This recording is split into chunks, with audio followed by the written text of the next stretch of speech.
তোমরা অন্যের বদনাম করে বেরিও না।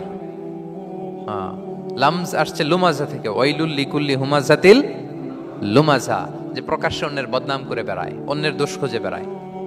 একদল লোক আছে দেখবেন শুধু অন্যের দোষ খোঁজে, নিজের দিকে আঙ্গুল যায় না।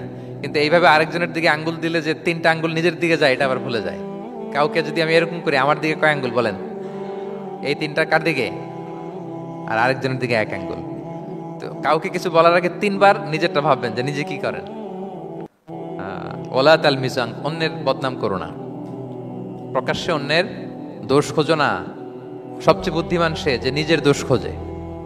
নিজের সমালোচনা যে করতে পারে সেই সর্বাপেক্ষা বুদ্ধিমান। কিন্তু আমরা একদল আছে শুধু সমালোচনা, ওর এই সমস্যা, ওর এইটা, ওর ওর মানে তার দায়িত্ব হচ্ছে সবার সমস্যা বের করা। এরকম দায়িত্বপ্রাপ্ত কিছু লোক আছে না? নাই? সবাই না, এগুলো থেকে আমাদের বেরিয়ে আসতে হবে। অন্যের দোষ খোঁজা বাদ দিতে হবে।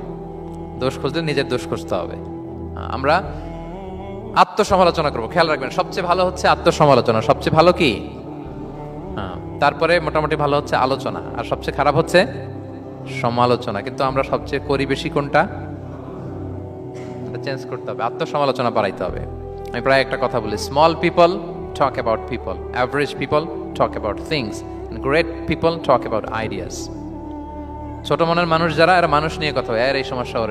মাঝারি ধরনের যারা, এরা বিভিন্ন বিষয় নিয়ে, ঘটনা নিয়ে কথা বলে। গ্রেট মাইন্ড যারা, এরা আইডিয়া নিয়ে কথা বলে, যে এই আইডিয়া ইমপ্লিমেন্ট করলে সমাজের এটা সমাধান হবে, এই আইডিয়া জেনারেট করতে পারলে এইটা কাজ হবে।